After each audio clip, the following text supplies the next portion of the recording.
Hey, this is Dr. Ben Weitz, host of the Rational Wellness Podcast.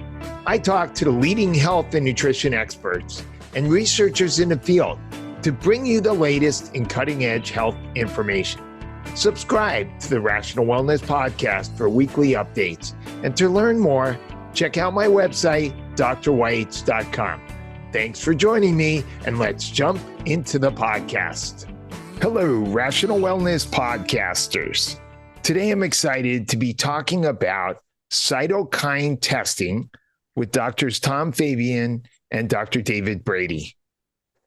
I certainly have known about cytokines, but since COVID, and we heard about the cytokine storm that played a role in a lot of people's demise and made the symptoms more severe, cytokines have been talked about quite a bit. And Diagnostic Solutions offers a cytokine test, and I'm curious to learn more about how this may be a new tool for functional medicine practitioners to be able to help our patients. And my mission is to spread this information to practitioners and also to patients so we can improve the overall health of our country. And the world, actually. So cytokines, what are cytokines? They're a group of small proteins, peptides, and glycoproteins, and their main job is cell signaling, communication. Many of these cytokines are secreted by immune cells, like macrophages, B and T lymphocytes, and mast cells. Cytokines made by lymphocytes are known as interleukins. You may have heard the term IL-6, etc. These cytokines are very important for the immune system, and they modulate the balance between humoral and cell-based immune responses. They also regulate the maturation, growth, and responsiveness of particular cell populations. Cytokines are important in many responses in the body, including immune responses to infection, inflammation, trauma, sepsis, cancer, and reproduction. Dr. Tom Fabian is a PhD in molecular, cellular, and developmental biology, and he's a certified nutrition therapy practitioner. Tom specializes in the microbiome and how it relates to digestive, immune, brain, and metabolic health. Tom offers a microbiome mastery course through his website, microbiomemastery.com. Tom also works with Diagnostic Solutions, helping clinicians to interpret their various tests, including the GI map stool test and the CytoDX test, which is known as the cytokine response profile. Dr. David Brady is an internationally known speaker, doctor of chiropractic, and naturopathic physician.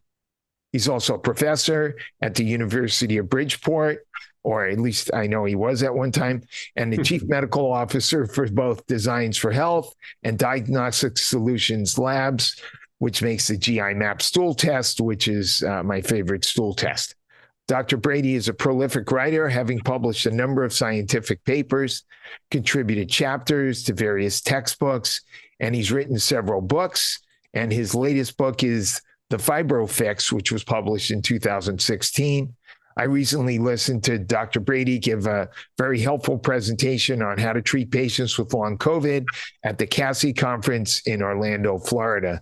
So welcome, gentlemen, for a discussion on cytokines.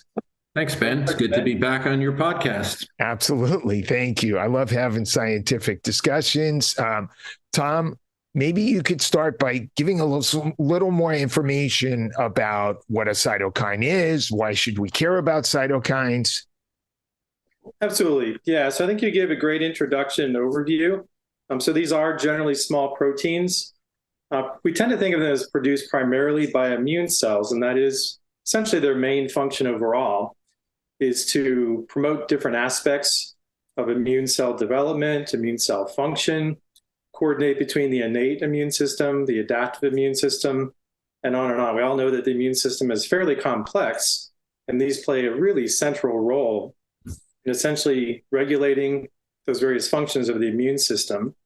I think another important aspect of cytokines for everyone to be aware of is they're not necessarily just produced by immune cells. They're primarily produced by immune cells, but they can be produced by epithelial cells, for example, adipocytes, i.e. fat cells, and they can also influence these different cells. So that's a big part of this immune crosstalk with our whole system, really. So they generally also tend to be fairly short-lived for the most part. So they're really meant to be a way for the immune system initially to kind of alert, actually for even the epithelium to alert the body to what's going on. So if you take a typical example in the gut and say a pathogen, you ingest a pathogen, there are certain receptors on cells that can detect these pathogens, and that sets in motion the production of cytokines that can initiate an immune response. That often starts, of course, with the innate immune response, and then they play a role kind of in this cascade effect. Then when those initial cells produce certain cytokines, that initiates a second set of responses, and that kind of gets the whole immune cycle going. And they play a role throughout the entire immune cycle. So really from inflammation through resolution of the inflammation, and then the healing process as well. What are some of the more important cytokines that we should be aware of? That's a great question. So, of course, as always in research, we're learning more and more about cytokines, and some of them are starting to take, center stage that we didn't know that much about a few years ago. But kind of the classic ones that we think of as sort of the key signs of what we call classic inflammation. This is largely involving, at least initially, the innate immune system. That would be cytokines like IL-6, which plays a really wide range of roles in terms of coordinating the immune system, initiating immune responses. Something called tumor necrosis factor alpha, or TNF alpha. A lot of these are produced, for example, by macrophages. A lot of these are sitting there in the mucosa, just sort of monitoring what's going on, produced by dendritic cells, also sitting kind of at these barrier sites, skin and mucosa. So they're really kind of these initial players in the immune response. Third one would be IL-1 beta, which is interleukin-1 beta. It's another major inflammatory cytokine. Then interferon gamma. So those are kind of the big four. So it's important to really understand what that means when you see those particularly elevated in a patient's cytokine profile. I read a bit about a bunch of issues related to the difficulty of testing for cytokines. So maybe you could talk about how we test for cytokines and what are some of the issues related to trying to test for these. Probably near the top of the list is the fact that not only are they short-lived for the most part, but also they tend to be unstable. So it's really important we have this really spelled out in our instructions to make sure that they're kept cold. We specify that they need to stay frozen through the whole transit so that they arrive at the lab frozen because they're very sensitive to room temperature. So if they arrive at the lab thawed, then obviously that can affect the results of the test. So that's part of the picture is a sort of a technical. So after the blood is drawn, it should be put in the freezer for a period of time before it's shipped? Frozen, and then ideally sent, if at all possible, with dry ice. Dry ice? That will help keep them frozen. If they're going to arrive at the lab really quickly, that may not be necessary. But these days, of course, we know there have been some issues with transport, et cetera. Things can get held up a bit. So dry ice really helps to ensure that they arrive at the lab. So that's more of just a technical issue to be aware of. But how would a practitioner actually get dry? So we like if I drew it on one of my patients here, we'd have to get dry ice to ship it. The lab, Ben, I'll jump in. The lab recommends you send it back on dry ice. It could be sent back frozen with a conventional ice pack, but we do recommend for the best fidelity dry ice. And dry ice you can get at your local supermarket. Oh, you can? If you're going to be a practitioner that thinks they might be using these types of tests, it's probably good just to find some dry ice at a supermarket locally and then just keep it in your office in the freezer so that you have it available to send it back. There are some cytokine tests out there that that just says send it back and not frozen, just room temperature. And when you look at the range and the fidelity that they're stating they're trying to achieve, which is a challenge in cytokine testing and we'll talk about that, to get down into the ranges where we would play clinically, because we're not dealing necessarily in acute care medicine in overt cytokine storms. We're looking for more subtleties. Right. So us you have in the to functional medicine community. Right. Yeah.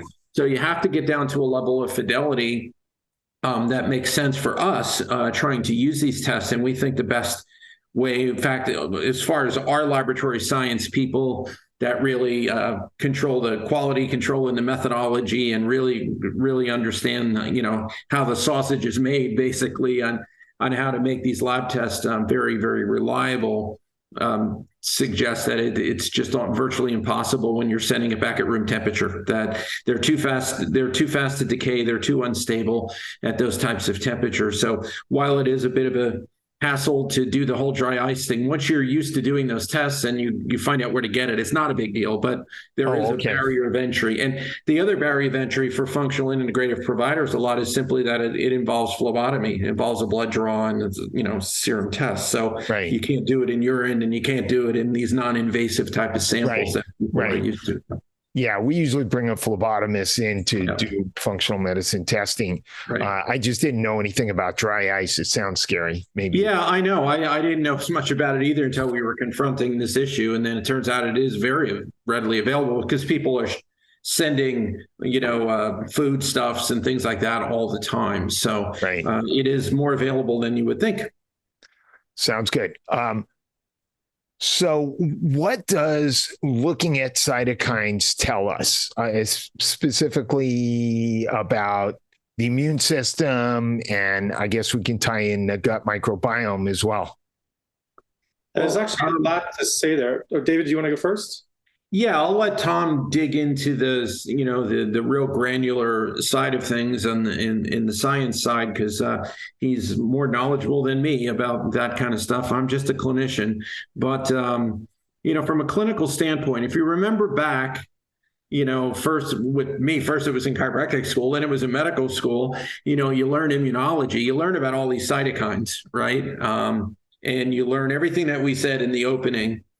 And then, you go into residency, you go into practice, and you pretty much don't use them. You forget it. You forget about them. They're not routinely ordered tests, but yet they're so critical in our understanding of immunology. Well, that's not necessarily the case in critical care medicine, right? In critical care medicine, they're dealing with, life and death by the minute situations, and they have to utilize cytokine testing all the time. So a lot of our understanding from a clinical utility standpoint with cytokine testing does come from critical care medicine, with people actually going into overt cytokine storms, whether it's in multi-organ failure, whether it's in sepsis, whatever it may be. So when it came down to COVID is one of these, in certain people, right, in susceptible people that have the right set of circumstances, as we know, it can progress very rapidly and end up in this cytokine storm that can be actually the thing that takes you out, right? That drowns you in your own lung fluids and so forth. So they figured that out right away. And of course, they turned to some of the agents and the different types of interventions that they had used successfully in other reasons for cytokine storms, including non-infectious reasons. Some of them worked, some of them didn't. And when they worked, they only worked to a degree, right? And they often only work to a degree.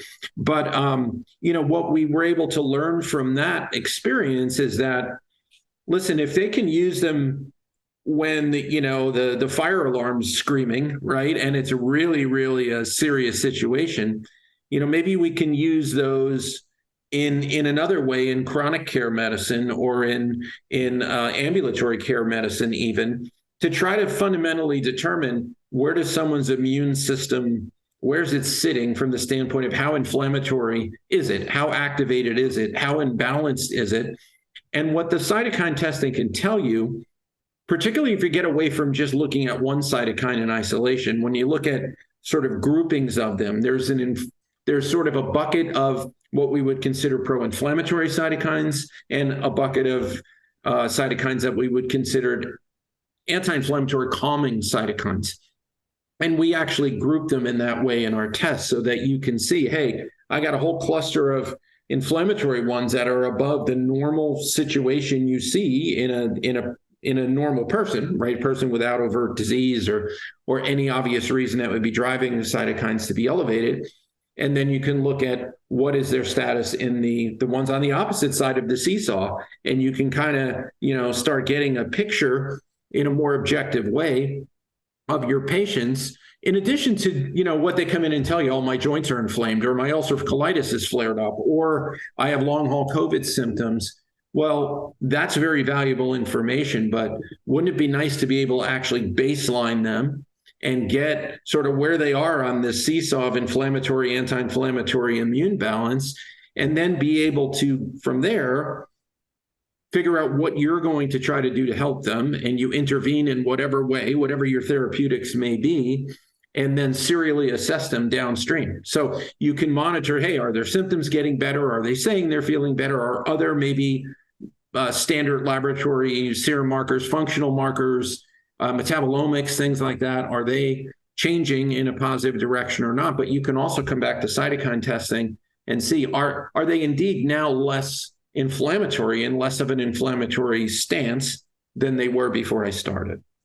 That's the goal of it. Right. Okay. Interesting. I've done a couple of the, Dr. Vashani developed this lymphocyte map test, and that's a way to kind of map out the various parts of the immune system. And I was trying to figure out what the cytokine testing tells us compared to that. And I was thinking in my mind, maybe we're investigating a crime, and then we go to the scene and we see who's there. And then we want to hear the conversations between who's there, intercept those phone calls, and like the cytokine testing is kind of telling us what's going on, the communication, right? Is that a way to think about it? It's actually a good analogy, I think. I'll let Tom follow up, but basically, knowing what population of cells and their relative abundance and things is an important thing to know. It's a good thing to know. But those cells have the ability to do different things in different scenarios. So the fact that certain cell populations in different variations or different iterations in different relative levels can be important. But it's nice to also know functionally what are they doing. So the cytokines and the things that they're releasing in their chatter, like you said, in their conversation, contextualizes not only who's there, but what they're doing while they're there, right? So, Tom, you can maybe expound upon that in a better way. Yeah, I do think that's a great analogy because different cell types, immune cell types, as David noted, can perform a bit differently in different contexts.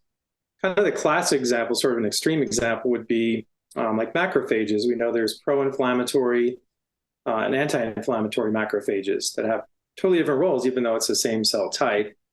So they're going to produce different types of cytokines under those circumstances. So that's really, you can kind of think overall of the cytokine profiling approach. It's kind of almost like a tiered sort of view of the immune system. Your first question is, do we see a elevated systemic immune response?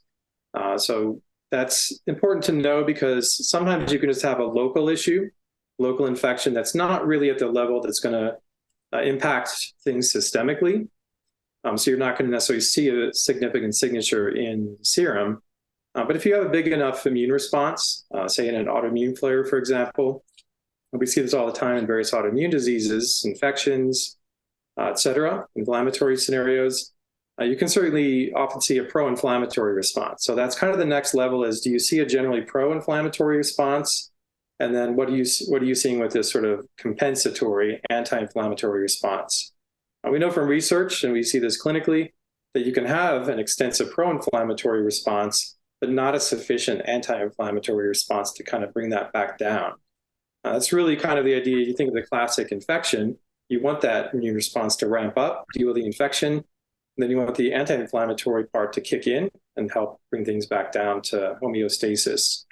So that's a big part of it. And then the next level down, which I think speaks to some of the information in this other test, is we often characterize immune responses based on these T cell types. You'll hear Th1, Th2. We think of Th1 as sort of antiviral.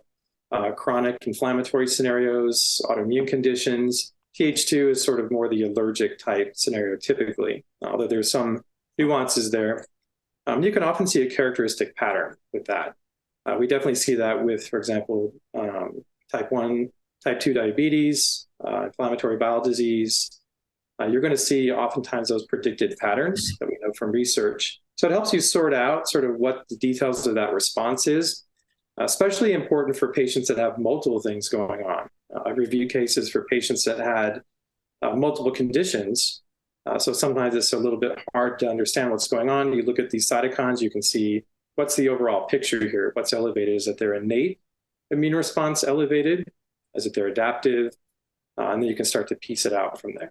Now, I'll follow up on just what Tom said, in that you have these two sides, and in looking at both sides is often important, and not just looking at, hey, are the inflammatory cytokines high? Well, that's good to know, but also are the anti-inflammatory cytokines kicking in as a compensatory reaction? So when you look at some of the data coming out on trying to build sort of an immune profile or an immune signature in something like long haul COVID, which is a very complicated thing, right? That unfolds over a long period of time.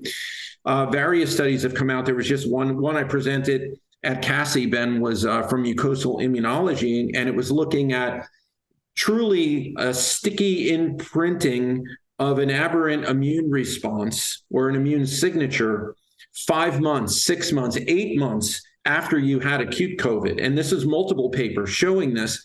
And they didn't only show upregulation of pro-inflammatory cytokines and eicosanoids, 5-lipoxygenase, and things like that, but they also concomitantly showed a downregulation of the production of pro-resolving factors and anti-inflammatory cytokines. So as they build these signatures, they're using these things, and they're not just actually looking at a PDF of lab results. I'm talking about studies where they're looking at hundreds of biomarkers, whether they're serological markers, whether they're cytokines, whether they're other types of compounds, and they're using non-biased, naive computers, machine learning, to try to figure out what are the patterns you see in this constellation of results in people that meet the clinical criteria or have the clinical presentation of someone having a long haul syndrome versus people who are normal, or versus what it looked like in acute COVID, or what did it look like if they had immune dysregulation that apparently was from having COVID itself versus having an immunization to COVID, let's say. So they can pick this apart and at pretty high levels of detail. And actually, they're starting to use this kind of machine learning with cytokines and other testing, metabolomics and so forth, to actually finally be able to pick apart what is the signature of chronic fatigue ME, what is the signature of long-haul COVID from the virus, what's the signature of long-haul COVID from a vaccine, what's the signature of, fibromyalgia, right? So they're trying to build these with very complex, digital modeling. But you can do that on a little bit more of a simplistic level, but still really good way to do it with objective information by looking at a cytokine panel. So is it the case, and this might be an oversimplification, that if we look at a cytokine panel, that if we see certain inflammatory cytokines high or certain anti-inflammatory cytokines low, or maybe just a pattern, that we have specific diet, lifestyle, supplement interventions that can modulate those? Well, they've looked at some of these advanced models, like I was telling you about. Like if you look at Bruce Patterson's work and other groups, in other groups, there's a group at Yale, there's groups looking at these signatures, and they're not only looking at these cytokine signatures and other types of biomarkers from the standpoint of who has it, do they have it or not, right? From a diagnostic standpoint. But what drives a lot of their work is trying to figure out, okay, let's answer if they have it, number one. But let's say they have this pattern that seems to correlate with, let's pick one, long haul COVID. Okay. What are then the therapeutic approaches that we're going to take that's Right. informed by this laboratory data. So if you look at like groups like Patterson's group, many people may be aware of some of the different approaches being used in, let's say, long haul syndrome. One of them is this combination of a low dose statin and Maraviroc, which is an antiviral part of an HIV cocktail, but it's used in an off-label way.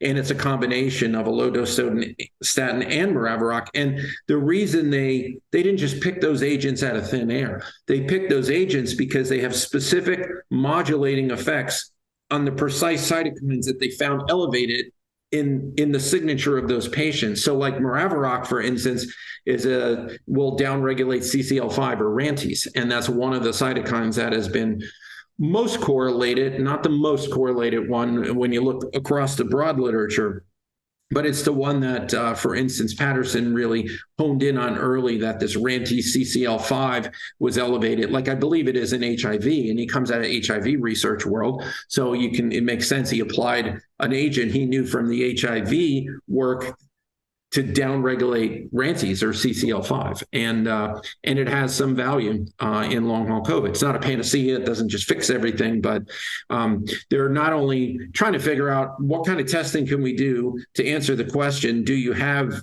disease A, B, or C, or not? But then, what do we need to do to try to treat it? Okay. Why don't we go into a little bit about how cytokines can help us to better understand the gut and how it might correlate with, say, stool testing? Yeah, we actually do strongly recommend, if at all possible, to try to do a stool test in conjunction, really for two reasons. Because, of course, as we all know, the gut certainly plays a big role in influencing the immune system and is often thought to be involved in a variety of different chronic conditions, even if those diseases primarily take place elsewhere, like, for example, hypothyroidism or Hashimoto's affecting the thyroid. We know that there's a significant gut component there based on the research. You often see a characteristic cytokine pattern. It is always one of the things to kind of keep in mind when you're looking at and learning the cytokine pattern and combining that with gut testing is really understanding those general patterns. Is it a sort of Th1 dominant scenario, which is kind of what you'd expect in an autoimmune condition? Do you see a lack of the compensatory anti-inflammatory response, which is, again, pretty common? It's actually often driven in part or influenced strongly by what's going on in the gut. So, for example, we know your commensal bacteria, your normal beneficial bacteria, produce a whole range of factors. Probably the best known would be short-chain fatty acids. Butyrate is obviously the most famous of those. Butyrate is known to have an anti-inflammatory effect, pretty significant. Studies show that it can actually kind of downregulate the activity of many different types of immune cells and kind of shift that profile, like we talked about, more towards an anti-inflammatory type pattern. So we often see a deficiency for patients in their normal bacteria. That can mean that they don't have this stimulus to produce enough of these anti-inflammatory factors. And that's actually widely characterized in a very long list of diseases and conditions, everything from autoimmune disease, chronic inflammatory disease, allergic disease, et cetera. So you can kind of simplistically think of it as this balance. So you need to have a sufficient amount of these normal bacteria cranking out these sort of homeostatic molecules that keep the immune system from overreacting. But also at the same time, you'll often see overgrowth of some of these opportunistic bacteria, commonly the more inflammatory ones. So things like Klebsiella, Citrobacter that many of you may be familiar with, Proteus, Fusobacterium. A lot of these are implicated in chronic diseases, autoimmune disease, et cetera. We see those same types of imbalances noted now in long COVID studies. So, for example, low butyrate producers, especially low Faecalibacterium, is probably the most commonly noted factor in these various studies. So that basically says that could be a contributor to these chronic inflammatory scenarios that you see associated with long COVID, because you don't have that ability to kind of bring those cytokines and those immune cells back down. So very, very important connections there. There's a lot of details we could get into in terms of specific microbes that produce LPS, et cetera. But that's kind of the general idea, is this sort of balance in the gut We know that 70-80% of the immune system is in the gut. So we know that that's really going to have a huge effect. So it's a great place to intervene as well. Now, one of the things I always find fascinating on the GI map test is the potential autoimmune triggers, and managing a lot of patients with autoimmune diseases. We'd also like to try to prevent them. It's fascinating to consider that some of these gut bugs can play a role in becoming triggers for autoimmunity. And I wonder if there's a correlation, like if you see an elevation of a potential autoimmune trigger bacteria and we see a certain cytokine pattern, can that reinforce the potential or the relationship with some autoimmune disease that's either existing or might exist in the future?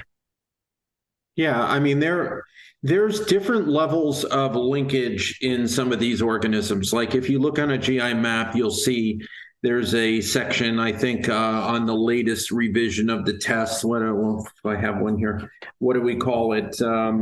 It's like autoimmune inflammatory triggers, and it's in the opportunistic organism section. I thought I had one here somewhere, but anyway, but as Tom mentioned, you see things like Citrobacter, and we'll look at the species level and sometimes, or the genus level and sometimes down to the species. So Klebsiella in general, but Klebsiella pneumoniae, for instance, is not only linked from an association standpoint. An association relationship, as you know, means if you take, let's say, people with rheumatoid arthritis, and then you test subjects without rheumatoid arthritis and you do microbiome analysis, you have a higher prevalence of finding Klebsiella in those with rheumatoid arthritis. And you can spin it around the other way. People with elevated Klebsiella have a higher propensity of having rheumatoid arthritis. It doesn't mean if you find Klebsiella pneumoniae or if you find Citrobacter furundae that the person will get rheumatoid arthritis. Other things have to line up, genetics and other factors and so forth. But there is this association. Now, in some organisms, there's actually, beyond association data with prevalence, there's actually causal understandings of how this can actually cause an autoimmune response. So some of these organisms, like Tom mentioned, Hashimoto's, right? A bug, Yersinia enterocolitica, has been shown to have proteins expressed on its surface that look structurally very similar to TSH receptors on the thyroid. So as your immune system says, hey, this Yersinia shouldn't be there, I'm going to attack it, it can get confused and latch on to TSH receptors, and you get a inflammatory, immune, erosive thing going on against your thyroid. It inflames. You're temporarily hyperthyroid. You eventually go hypothyroid, and that's when you usually get diagnosed, right? But that's an actual causal relationship. In that case, it's molecular mimicry. In other cases, some of these organisms produce enzymes which modify host proteins, turn them into a hapten, it's called, and then you're off to the races because now it's an abnormal protein. So the immune system goes at it. So there's multiple ways by which this can happen. But the dominoes really often do start to fall in immune dysfunction systemically in the gut, in mucosal immunology. And some of it is mediated through these responses of these organisms, whether it's structurally or whether it's through messaging molecules. There was a paper that came out post-COVID on the microbiota regulation of viral infections through interferon signaling. So we know that different microbes can actually alter interferon responses and how you produce interferons and how you're able to fight viruses or not. And you saw during COVID that the status of the microbiota in the gut was one of the predictive factors on whether you did well or did not do well, or you actually perished from it. The paper I was talking about in particular also looks at important commensals, Bacteroides fragilis, certain Clostridia, Bacillus species, lactic acid producing bacteria, including Lactobacillus and strep, promoting the production of antiviral interferon, including interferon beta specifically, and bolstering that antiviral, defenses of the host. And if you were devoid of those things or you had lower levels, you didn't have that protection. So we're still just trying to unravel all this. And you were probably just scratching the surface on it, right? In 50 years, we'll probably, if someone watches this podcast, they'll probably, bust out laughing, right? Because they'll know a whole lot more. But it is interesting stuff, but the connections are just wild. They're just wild, So are there certain cytokine patterns that if we see that and we see that they have these potential autoimmune triggers, would that change our clinical strategies? I think if you actually have cytokine expression leaning toward the inflammatory side, right, that is a functional marker telling you there is an upregulated immune response and there is inflammation. There's got to be a reason for it, right? You can't, it doesn't tell you it's from rheumatoid arthritis or it's from this or that, but there's something going on. It's like getting an ANA, right? It's, unfortunately you have doctors now telling females, mainly females, ANA, but everything else is negative. That's normal. Right. No, it's not normal. It's common. It's not normal. It's not normal to make antibodies against nuclei, right? So same thing here with the microbiota. You can have someone that comes back and they have higher DNA catch for Klebsiella or Citrobacter or Prevotella or Proteus or what have you, but clinically they have no signs or symptoms of an autoimmune disorder. It may, though, mean that if that is left there to fester, eventually with other things, combined in the whole ball of wax, they would be more likely to progress to eventually end up with an autoimmune disease. But if the cytokines are already raging, something's already going on, right? So it's almost like our conversation about the cell test versus the cytokine test, right? It's almost like what is potentially going to happen and then what's actually being expressed. So it's another analogy is when you do genomics and you look at SNPs, it's predilections toward things. It's not anything is necessarily happening or not, but when you do things like metabolomics, organic acid, proteomics, you're actually measuring something that's functionally occurring. You're measuring the downstream effects of actual biochemistry and metabolism. So they make great 1-2 punches for sure. So you mentioned thyroid issues, Yersinia, et cetera. Let's say we're managing a patient with Hashimoto's thyroiditis, which is an autoimmune condition that leads to a decreased function of the thyroid. From a conventional perspective, even though sometimes thyroid antibodies are measured, conventional endocrinologists and physicians don't really pay any attention to that because there's really no strategies to do anything about it. So they basically just forget about it. So, but from a functional medicine perspective, we're measuring thyroid peroxidase antibodies and thyroid globulin antibodies, and we're trying to see what are some of the underlying triggers that might be leading to this hypothyroid Hashimoto's, and those could be gut dysbiosis, and they could be food sensitivities, and they could be chemical toxins. And let's try to get a little more clinical here. We have a patient who has Hashimoto's. They have elevated TPO antibodies of 500. And we also see a cytokine test that indicates a more pro-inflammatory profile. How can that help us? How can that potentially change our clinical judgment? Well, it's a multifactorial thing. Like in autoimmune thyroiditis, you bring up a particularly interesting one because we see it all the time. Number one, it's extremely prevalent. And you're right. I mean, the medical management is let's just watch it until it gets out of control. They look at antibody levels, but they do them to figure out when do we need to ablate the thyroid and get it out of the picture and use HRT, right? We're looking at them often more serially to figure out how autoimmune active is this patient? Are they trending better or worse or what have you? And you got to take some of that with a grain of salt on minor changes because these antibodies are variable, but you can see big changes and trends over time. But in something like autoimmune thyroiditis, we know about these hooks to changes in the gut ecology. So we're going to look for things like Yersinia. We're going to look for things like Citrobacter, Klebsiella, all the inflammatory things, but just general a dysbiotic state, leaky gut, right? Barrier function problems, digestive problems. I mean, because you mentioned foods. We know certain foods are correlated with autoimmunity, including autoimmunity to thyroid.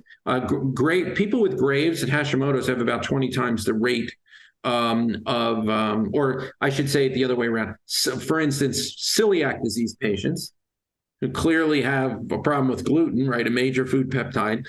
Have 20 times the rate of autoimmune thyroiditis than non-celiac patients. So we know that people that don't have celiac disease, but they have non-celiac gluten sensitivity, also have a higher propensity of having autoimmunity. Some of that might be permeability of the gut, not digesting it. So we look at markers like elastase 1 and make sure we need to get them digesting their proteins. We need to get their barrier function better. We need to treat dysbiosis if it's there, particularly if there's these autoimmune inflammatory ones. But then your job's not done, because you mentioned other great stuff, environmental stuff. A lot of these,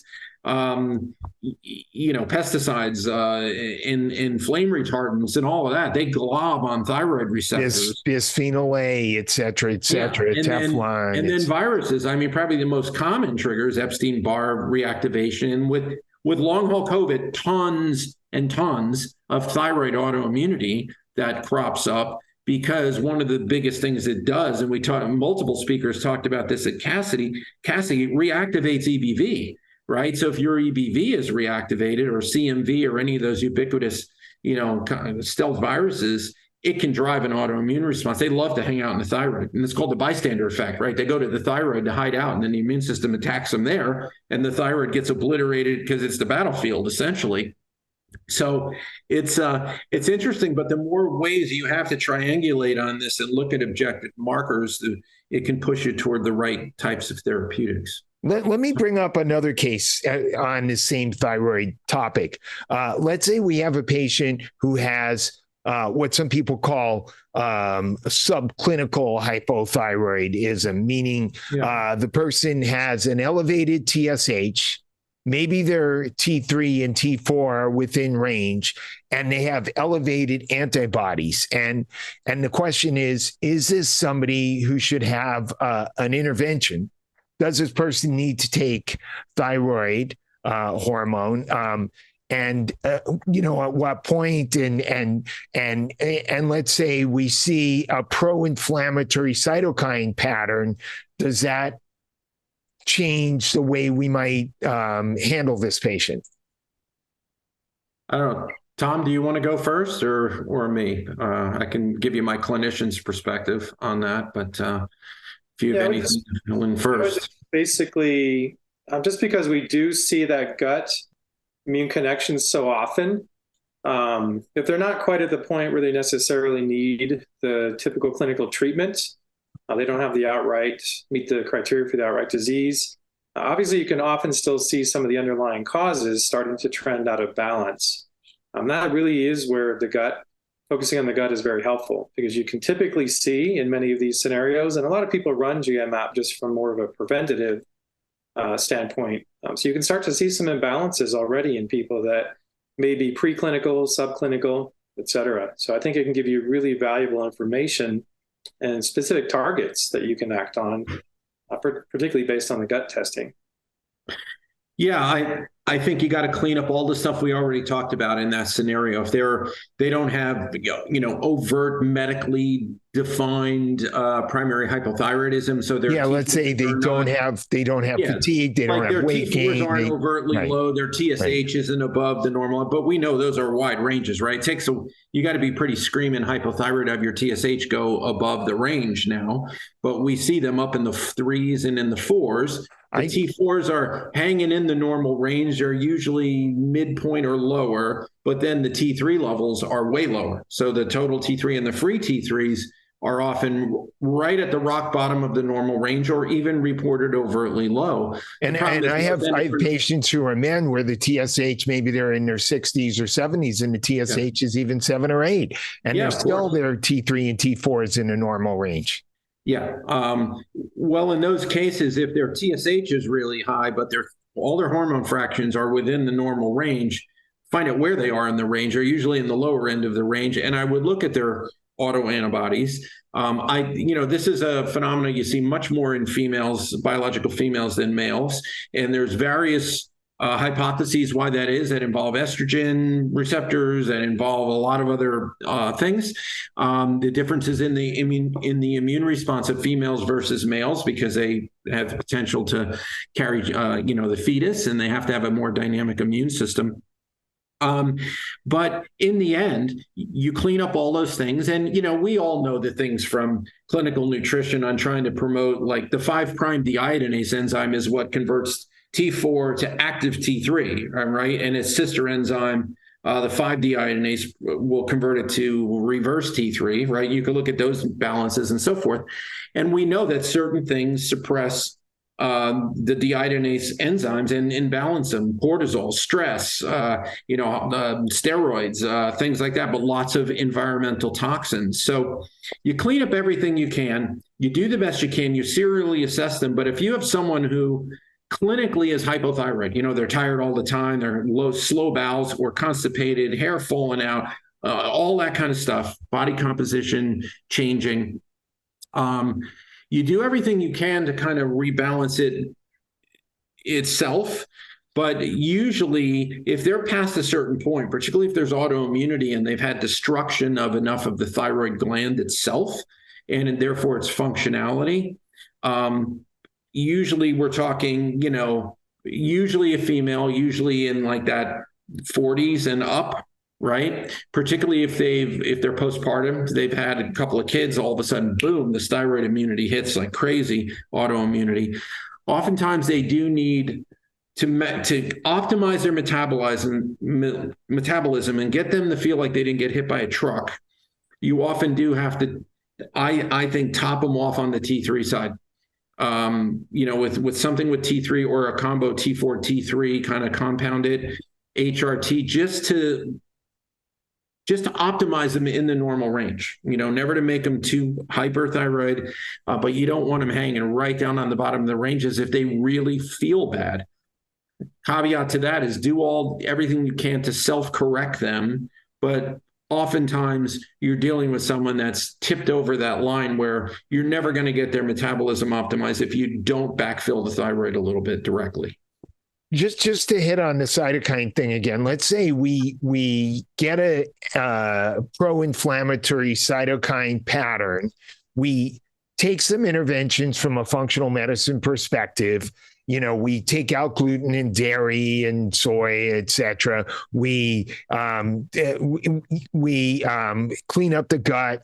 We create some of the dysbiosis that we saw there on a GI map. Maybe we give them some antimicrobials, some other nutrients, etc. And then we see the pro-inflammatory pattern on a cytokine test become less inflammatory. Does that tell us, for example, that we are potentially on the right pattern at helping the underlying assessment? If you change your diet, you're using curcumin or whatever you're doing, whatever your interventions, we all know a million natural anti-inflammatories and how to have a less inflammatory, less autoimmune stimulating diet and so forth. You should serially assess and see those things coming down, just like you would look at an A1C or a blood glucose in other circumstances where you're trying to control, trying to improve their glucose tolerance. So yes, yeah, exactly. That's the exact intention. How about with autoimmune gut conditions like Crohn's and ulcerative colitis? Can cytokine testing give us an idea of what's going on as to the state of their autoimmune condition? Yeah, absolutely. I've seen a number of cases of both Crohn's and ulcerative colitis. We know in research that they're a little bit different in terms of their cytokine profile. So Crohn's tends to be generally more sort of Th1 dominant, some Th17. Ulcerative colitis actually has a bit of a Th2 component to it, which we sort of normally associate with allergies and things like that. So there's a bit of a different immune response that you may see there. And same with what's going on in the gut. I mean, you can kind of connect those dots if you have that data, and you can see sort of how they correlate. This one thing I would note is it can get a little complicated in terms of correlating what we know about the immune system with the gut. And I would just certainly advise everyone who's trying this initially. Diagnostic Solutions Lab does have these 30-minute consultations, which when you're first getting going, can be really invaluable to help understand and help you connect those dots, because it can be a little daunting. I think that's one of the barriers for some clinicians in adopting this type of testing is they see this panel of 18 cytokines. They're not used to working with those cytokines. So it can be a little challenging at first. And that's really where our resources and our consultations can be so helpful. Does that different cytokine pattern in ulcerative colitis versus Crohn's, does that give us any ideas about clinical treatment strategies? It can, yeah. I mean, sort of the classic picture is with Crohn's, you tend to have more in the gut of a inflammatory microbiome dysbiosis pattern, which we often do see. Ulcerative colitis can have a combination of kind of an overgrowth of normal commensals. So how might we treat those differently? What does this tell us that clinicians can use practically? I think to David's point, certainly when it comes to the gut, I mean, having that comprehensive picture, we know that there are all these upstream factors that can contribute to downstream dysbiosis. Colon, that's sort of downstream.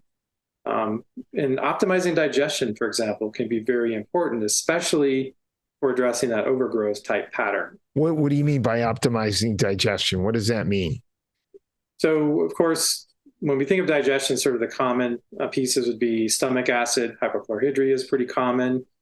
We know that H. pylori, for example, is one of the contributors to low stomach acid. So see high H. pylori, patient also has some symptoms of hypochlorhydria that not only can help improve their hypochlorhydria, but also improve some of that downstream dysbiosis. Optimizing pancreatic function. So let me just stop you real quick. So you're saying if you see H. pylori, maybe use herbs that we know can reduce H. pylori. If you don't, maybe supplement with HCl? Certainly the herbal approach is the most common, especially mastic gum-based formulas. Those are really popular and those seem to work quite well. Typically, they'll do that in conjunction with some other things like Saccharomyces boulardii, for example. And then the use of HCl with H. pylori is kind of controversial. Certainly with significant gastritis, you wouldn't necessarily want to go that route. When it's kind of a low-level infection, some clinicians, it's really sort of clinician judgment. Some clinicians do use HCl supplementation. Others may just strictly avoid it until they have already eliminated or reduced H. pylori. Well, I mean, we use a full digestive enzyme complex, right? A full pancreatic enzyme that mirrors what the exocrine output of the pancreas. And oftentimes those products, some have, some don't. And you can make that differentiation in your recommendation, whether they have any hydrochloric acid or not. Some of them have enough to kind of activate the enzymes, but not like a super heavy payload, like if you were taking a separate betaine HCl. Right. And I think some of the decision comes down to if they have frank ulcers, if they have frank gastritis, duodenitis, you're probably not going to use hydrochloric acid. But if you find H. pylori, that's sort of a resident population, it's been around a long time. You know, I know back way back when this H. pylori thing first emerged, I was in school, right? And the thought was the H. pylori dig in, they make you overproduce all the stomach acid and it rips your stomach apart and can cause gain. And what Tom said is right. Actually, the story is unfolded very different than that. A longer term chronic H. pylori infection can actually downregulate the production of your endogenous hydrochloric acid. So you end up in a hypochlorhydric place. And if you give a little stomach acid, as long as there's not open exposed tissue, it can improve everything about the digestion, can kind of treat that upper dysbiosis, if you want to call it SIBO or whatever you want to call it, right? A lot of that is a function of pH not being right. And a lot of that is a function of not enough hydrochloric acid. So. Okay. So let's get back to where were we? We were talking about how I forgot what were we talking about, ulcerative colitis or Crohn's right now? Exactly. Yeah. We were talking about H. pylori. Right. And then you were asking, does testing the cytokines change what you're doing clinically? Right. Right. Sometimes it does, sometimes it doesn't. It's more, to me, it's just more objective evidence that I have someone that's in an inflammatory posture immunologically, and I need to take action steps to reverse that. And some of those action steps will be determined by what I figure out is the driver of their inflammatory status in the gut, right? So right. I'm going to treat them different if they're long haul COVID versus if they're ulcerative colitis, or if they're right. So it's not just an easy, when that cytokine is high, give this. It's just, it's not right. that linear, right? Right. But it's just another tool to serially assess, am I really getting this person better or not objectively, versus right. just them saying, oh yeah, well, I'm having less flares, or right. I'm a little less fatigued. I mean, that's fuzzy around right. the edges, right? It's right. hard for us. For sure. Yeah. Maybe you can talk a little more about long COVID and how cytokine testing can help us to assess what's going on and what we can do about it.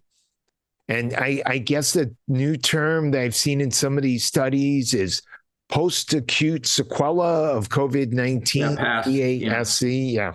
Post-acute sequela of COVID-19 infection or of SARS-CoV-2 infection. Yeah, that's the fancy medical term for long-haul COVID. They couldn't name it the same thing as the patients named it.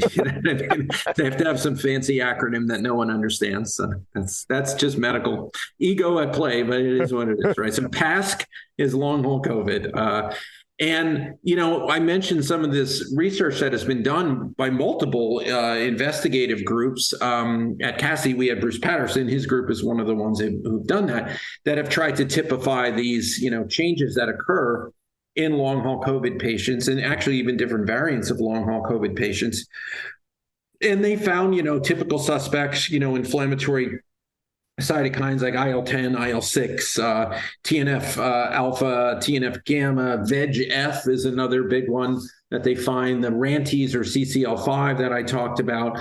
And then that paper in mucosal immunology, I referenced, I have it here actually. They show elevated expression of interferon beta, interferon gamma, IL-6, and various other cytokines. But the thing that popped out most for them in this study, it was a pretty big group, was IFN beta or interferon beta. So they're still working on it and figuring it out, but there's definitely patterns that are associated with long haul. Patterson's group I think they have IP on an algorithm that they use a computer model to look at cytokine testing and come up with what's called a long hauler index. And that's a mathematical calculation using things like CCL5 or RANTES and VEGF and some of these other cytokines. I can say clinically, I've had patients with long haul syndrome, no doubt. I mean, it's just in your face, definite long haul COVID syndrome, no other thing it can be. And it's hit or miss whether they hit on that long haul index or not. So I don't use it as like a binary, yes, they have it, no, they don't kind of thing. We're not there. But certainly they generally have more than a multitude of these inflammatory cytokines high when you cytokine test them. And is that a questionnaire? The long hauler index? Yeah. No, it's a computer algorithmic output based on the laboratory assessment of all the cytokines, like behind the scenes. You know what I mean? I see. Okay. Yeah. Okay, good. Yeah. All right. Any other things we want to talk about, how cytokine testing can help clinicians?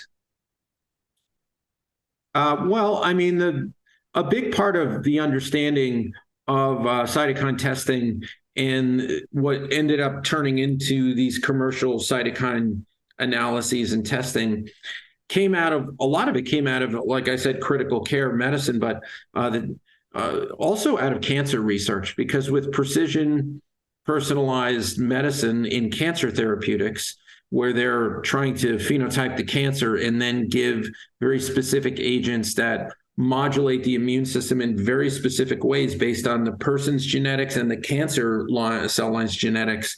All those drugs were pretty much proved out with very advanced cytokine analysis all the way through the process. It was part of the drug approval process. In fact, one of our main science brainiacs at DSL actually ran the largest CRO lab that did a lot of the cytokine testing for the approval of a lot of these different biologicals, if you will, right? Response modifiers. So like when they're doing, when they're considering using PD-1 checkpoint inhibitors and things like that, they're using cytokine analysis to make those calls in a lot of different situations. So there's a lot of use for this throughout many different phases of medicine, especially at the highest levels of precision medicine and cancer therapeutics. But I think there's definitely a role for it in functional integrative medicine, because when it's all said and done, as you know, we're dealing with all these complicated downstream issues that are fundamentally creating a common set of physiological responses, and usually it involves around aberrant inflammatory and immune responses. Okay, great. Any final thoughts, Tom? Yeah, I would say the clinical utility to me has been pretty phenomenal in many ways for a lot of patient cases. So you can really zero in on what's going on in the immune system for certain patients. And again, especially if you combine that with gut testing. I'll just give you a couple of quick examples. One would be a patient that had a chronic Bartonella infection. It was really just not doing well, pretty symptomatic. I'm certainly not a Bartonella expert, so I can't comment. By the way, for those who don't know, Bartonella is a common co-infection, often related to Lyme disease. Also very commonly flared up in long haul patients. So. Yeah. And so one of the things that you can potentially see is sort of this classic idea is you might have an overactivity of the pro-inflammatory side and insufficient anti-inflammatory. But in some cases, you have the opposite. So you have a chronic viral infection, and ideally your immune system, wants to try to deal with that. But on some of these patients, I've seen patterns where they don't have a detectable pro-inflammatory pattern, and they have elevated IL-10, interleukin-10, which is a really well-known anti-inflammatory cytokine. And I looked into the research on that when I reviewed that patient's case. And there's a fair amount of research on these various chronic bacterial and viral infections that many of them can actually cause an upregulation of your anti-inflammatory response that then kind of blocks this antiviral function. So that gives you some key information, because normally, what comes from sort of the gut standpoint, you might want to work on an inflammatory scenario, increasing those beneficial bacteria, trying to increase that IL-10, but there may be cases where that may not be the best strategy. So this really speaks to precision medicine, and knowing these details can really help influence your overall strategy. One other quick case would be... hang on just one quick second. Let me just give a little extra information to those listening who aren't familiar with what we're talking about. Is you're pointing out something which is really important, which is there's a tendency to think of inflammation as all bad, and the more anti-inflammation you can get is better. But inflammation is also a marker of immune system function, and we need a certain level of inflammation to fight off microbes and help us heal from injuries, etc. So it's not as simple as inflammation is bad. It's how much, how long, what's causing it, and is the response appropriate for what's going on, and is it becoming too persistent and locked loop? And even what Tom just pointed out was interesting. One of the things you do see a lot on, let's say, a long hauler population is IL-10 being elevated, and you might go, well, hey, that's anti-inflammatory, right? Well, sometimes it's like when you look at a cytokine test, it's not only important to see that someone has upregulated inflammatory cytokines. Sometimes upregulation of anti-inflammatory cytokines is telling you they're trying to react to it. They're trying to fight something. So you need to kind of look at it from both directions. And so it's not as draw this line linear as you think. You got to kind of think your way through it a bit. Yeah. Yeah, and I'd say just to kind of add to that picture a bit more, and again, really kind of the precision medicine approach and kind of parsing out what's going on. I've seen a number of cases where patients with autoimmune conditions that were on biologics that are highly targeted to suppressing certain inflammatory cytokines. So anti-IL-6 is a pretty common class. Anti-TNF alpha is another common class. I remember one particular case where this patient was on the biologic. We looked at the cytokine profile results, and that particular cytokine was not detected. So that's telling us the biologic did appear to be working. Patient was still very symptomatic. We saw all kinds of other pro-inflammatory cytokines lighting up.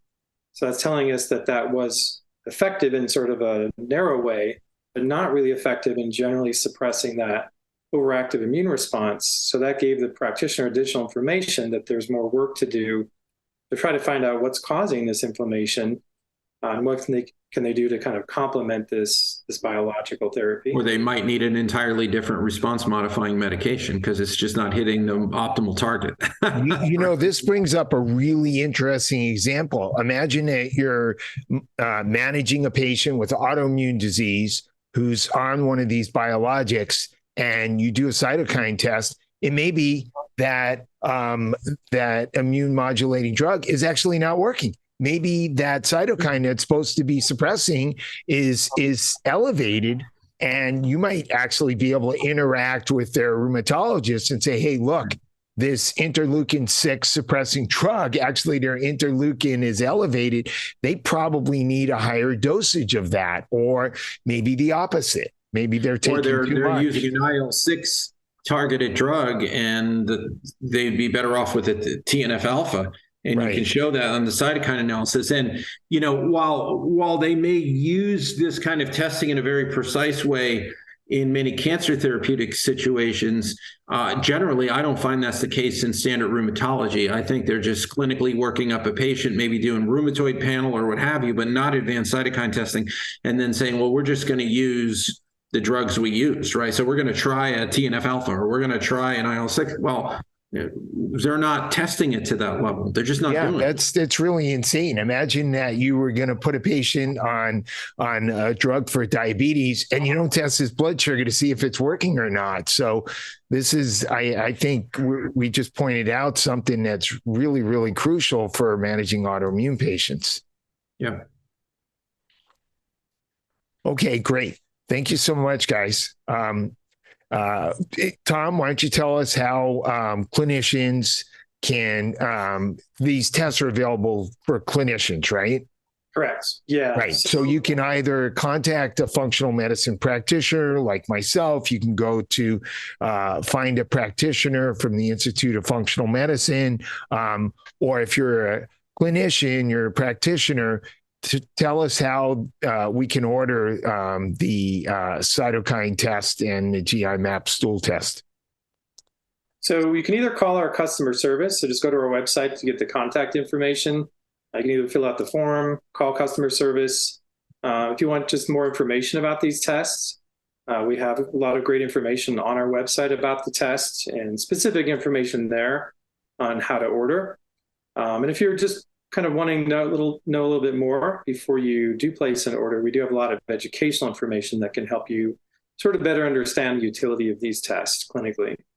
All of that is on the website at diagnosticsolutionslab.com. So Diagnostic Solutions Lab, or you can just Google Diagnostic Solutions Laboratory and you'll find it. And the tests are orderable also through a lot of the big lab, distributors, whether it's Rupa or Vexia or any of those as well. So it depends how the clinicians order their diagnostic testing. But if they're have the authority for ordering diagnostic laboratory testing, they can come right to DSL as well. So great. Thank you, guys. And thank you for making it all the way through this episode of the Rational Wellness Podcast. And for those of you who enjoy listening to the Rational Wellness Podcast, I would certainly appreciate it if you could go to Apple Podcasts or Spotify and give us a 5-star ratings and review. That way, more people will be able to discover the Rational Wellness Podcast. And I wanted to say thank you to all the patients that we've been working with at our Weitz Sports Chiropractic and Nutrition Clinic, most of whom we've been able to help with a range of various health conditions, from various types of gut disorders to thyroid and hormonal issues, autoimmune diseases, and various other cardiometabolic conditions. And so I very much appreciate you, and I'm excited about going forwards, helping you to improve your health on your journey towards optimal health. And I wanted to let everybody know that I do have a few openings now for new clients, and you can take advantage of that by calling my Weitz Sports Chiropractic and Nutrition Santa Monica office at 310-395-3111, and we can set you up for a new consultation for functional medicine nutrition. And we can get that going as early as the new year. So give us a call, and I'll talk to you next week.